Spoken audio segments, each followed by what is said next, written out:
బండి వేగంగా పోనివ్వు. అలాగే అయ్యగారు.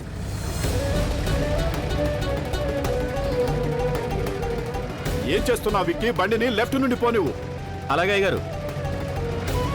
విక్కీ కాస్త వేగంగా పోనివ్వు. నాన్నగారికి దహన సంస్కారాలు జరిపించాలి. ప్రతాప్ అమ్మ ఇంటి దగ్గర నా కోసం ఎదురు చూస్తుంటారు.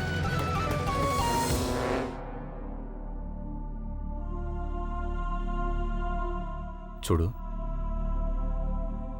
ఇప్పుడు నువ్వు మీ అమ్మ పక్కనుంటే మంచిది. ఆవిడ పరిస్థితి చూడు ఎలా ఉందో. ఓదార్చావండి. ప్రతాప్ ఉన్నాడు కదా అక్కడ. నా అవసరం ఏముంటుంది చెప్పండి? అత్తయ్య గారికి చాలా పెద్ద కష్టం వచ్చి పడింది. మావయ్య గారు నిజంగా చాలా ధైర్యవంతులు. ఆయనకి ఊళ్ళో అసలు ఎదురు చెప్పేవాళ్లే లేరు. ఆఖరి శ్వాస వరకు ప్రాణాలతో పోరాడుతూనే ఉన్నారు. నేనైతే ముందే చెప్పాను, నా భర్తని కూడా మావయ్య గారితో పాటు వెళ్ళి రమ్మని చెప్పాను. కాని ఈయన మాత్రం ఎవరు ఎంత చెప్పినా కొంచెం కూడా పట్టించుకోలేదు. ఆయనకి నచ్చినట్టు చేసుకుంటూ వెళ్ళిపోతారు. నా భర్త గనుక వెళ్ళుంటేనా అప్పుడిదంతా జరిగేదే కాదు. కాని జరిగేదాన్ని ఎవరు ఆపగలరు చెప్పండి? మావయ్య గారు వెళ్ళిపోవాలనుంది. వెళ్ళిపోయారు. తిరిగి అప్పటికీ రాలేరు.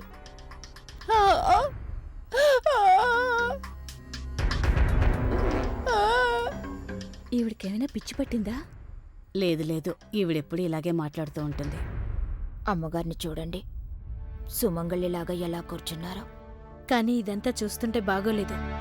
భర్త చనిపోయిన తర్వాత కూడా నగలు, పువ్వులు, కుంకుమ ఇవన్నీ దేనికోసం చెప్పండి? ఎవరైనా వెళ్ళి చెప్తేనే మంచిదనిపిస్తోంది. అవును, పాపం ఈవిడైతే ఎంతో బాధలో ఉన్నారు.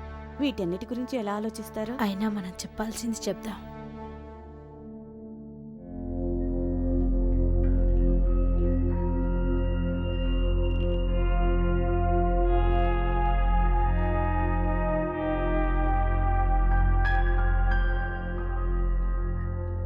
ఏంటి విషయం? అది ప్రతాప్ బాబు, ఆ అమ్మగారు ఇప్పుడు సుమంగళిగా లేరు కదా, అందుకని నగలు తీసేయాలి, అలాగే కుంకుమ తుడిచేయాల్సి ఉంటుంది. మా అమ్మ గురించి అలా మాట్లాడడానికి మీకెంత ధైర్యం? ప్రతాప్ బాబు, శాంతంగా ఉండు.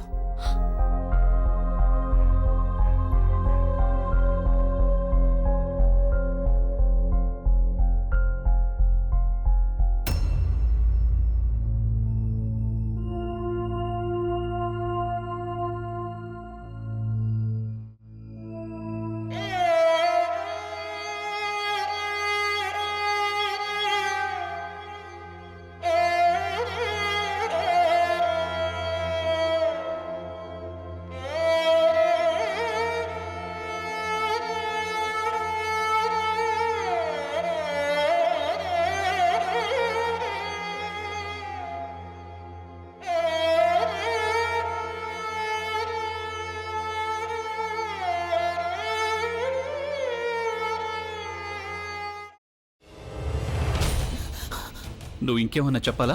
ఇంకేమన్నా అబద్ధం చెప్పాలనుకుంటే చెప్పేయి. నేను చూడాలనుకుంటున్నాను నన్ను మోసం చేయడానికి నువ్వు ఎంత నీచానికి దిగజారగలవు అని. ఎందుకు ఆలియా, ఎందుకు నువ్వు ఇలా చేసావు? నీకు తెలుసు కదా, నానమ్మ తర్వాత నీ ఒక్కదానిని కదా నేను పూర్తిగా నమ్మేది. ఏమన్నావు నువ్వు? ఈ మధ్య అన్నిటినీ మర్చిపోతున్నావా? అది చాలు. వాటిలో ఉన్న శక్తి విషయాన్ని గ్రహించి మనకు వివరిస్తాయి.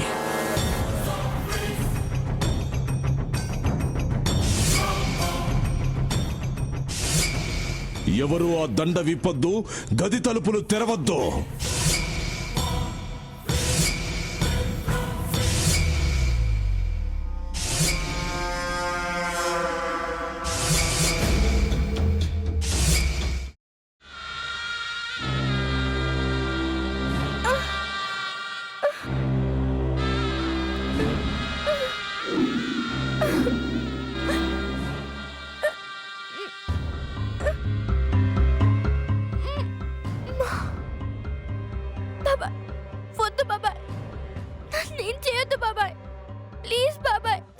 నీకు నిజం తెలిసినప్పుడే నా ఆలోచనలో నువ్వు చచ్చిపోయావు. అబ్బా ప్లీజ్ కొంచెం తినండి ప్లీజ్. భీమారావు గారు మీరా? ఇగో మీరా కాదు సక్కుబాయ్.